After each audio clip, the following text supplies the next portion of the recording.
Starting off with Prime Minister Modi and his Japanese counterpart. They held bilateral talks in New Delhi today. Both the sides have signed several crucial MOUs to boost their cooperation in sectors like AI, metals and energy, and in the field of defense. The Japanese Prime Minister is on a 3-day visit to India, remember. Prime Minister Modi and the Japanese Prime Minister held delegation-level talks at Hyderabad House. Prime Minister Modi has said both the countries prepared a joint roadmap for economic security.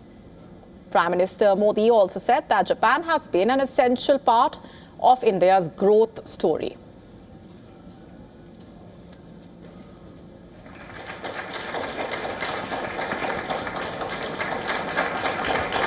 The two countries have massively expanded their defense and security partnership over the past decade. Japan-India defense partnership is underpinned by several landmark agreements, including the joint declaration on security cooperation signed in August last year. Prime Minister Modi says India and Japan have adopted a joint statement in AI, reinforcing cooperation in the field.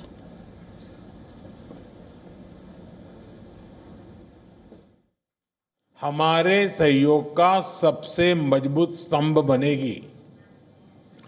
इसी vision को साकार करने के लिए आज AI के क्षेत्र में हमने जॉइंट स्टेटमेंट भी जारी किया है।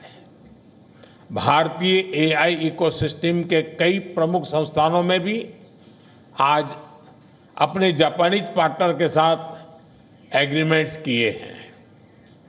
जापान की प्रिसिजन टेक्नोलॉजी और भारत की सॉफ्टवेयर क्षमता, इसका संगम वैश्विक एआई विकास को नई गति और शक्ति देगा।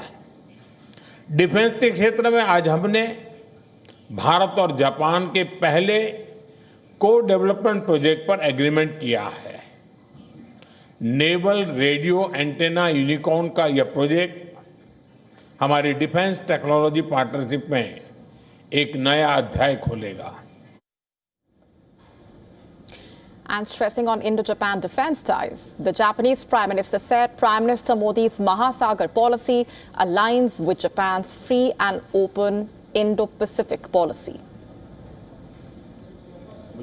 The Japanese Prime Minister also mentioned Japan will conduct exercises in the Indian Ocean to promote naval maintenance, repair and overhaul cooperation and strengthen equipment cooperation under the Make in India framework. Both the leaders also remembered former Japanese Prime Minister Shinzo Abe during engagements. On the other hand, Prime Minister Modi positions the ocean as a shared space that supports regional stability and growth and is promoting the Mahasagar, the Great Ocean Initiative for countries across the Indian Ocean to defend their sovereignty and the sea through their own efforts, which is perfectly aligned with VoIP.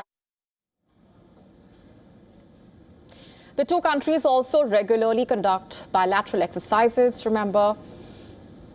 They also participate together in multilateral exercises. Japan is also among India's largest investors, backing major infrastructure projects, including a high-speed rail corridor between Mumbai and Ahmedabad. According to the Indian Ministry of External Affairs, the Japanese Prime Minister has also invited Prime Minister Modi to visit Japan next year for the annual India-Japan Summit.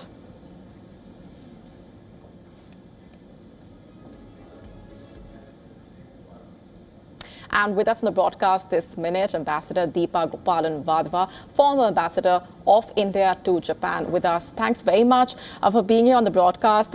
Let me begin by asking you, as someone who's seen the relationship between the two sides evolve so closely, what do you make of the statements and the larger messaging coming in from the two sides, especially the emphasis on alignment between the Mahasagar policy of India and Japan's free and open Indo-Pacific policy?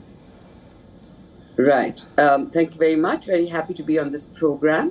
This is the 16th annual summit, first visit here by Prime Minister Takaichi.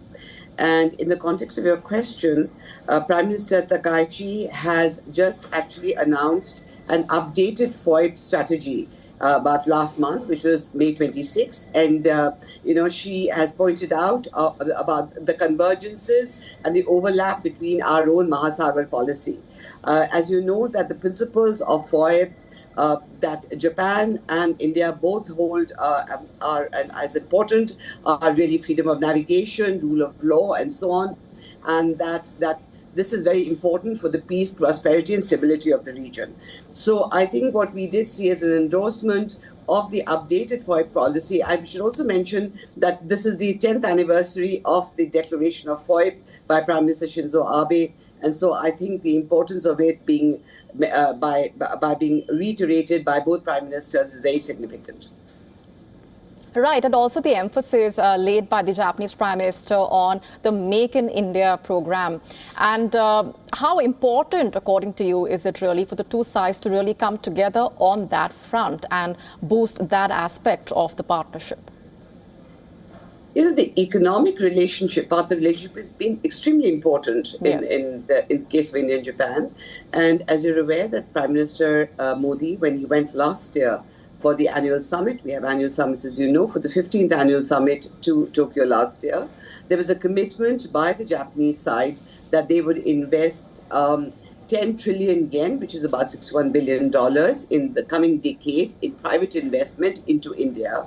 And this would be across the board from manufacturing to financial services and so on. So we do look upon Japan as a very, very important partner in our Make in India, our initiatives. And to facilitate this, we have done a lot of things, One of them is Japanese industrial parks. There are about 11 or 12 of them all over India. And we create an ecosystem where Japanese companies can come and work. And at the end of the business, the economic forum, which was held after the bilateral summit, Prime Minister Modi also said that he plans to dedicate a week during which the PMO will look exclusively at the issues the Japanese companies may be facing in India. So, we look at Japan as a very, very serious partner as far as our own economic security, our Make in India, and all our initiatives are related to our economy. Right. We're leaving it there for the moment, but thanks very much for being here on the broadcast and sharing those insights. Thank you. You're welcome.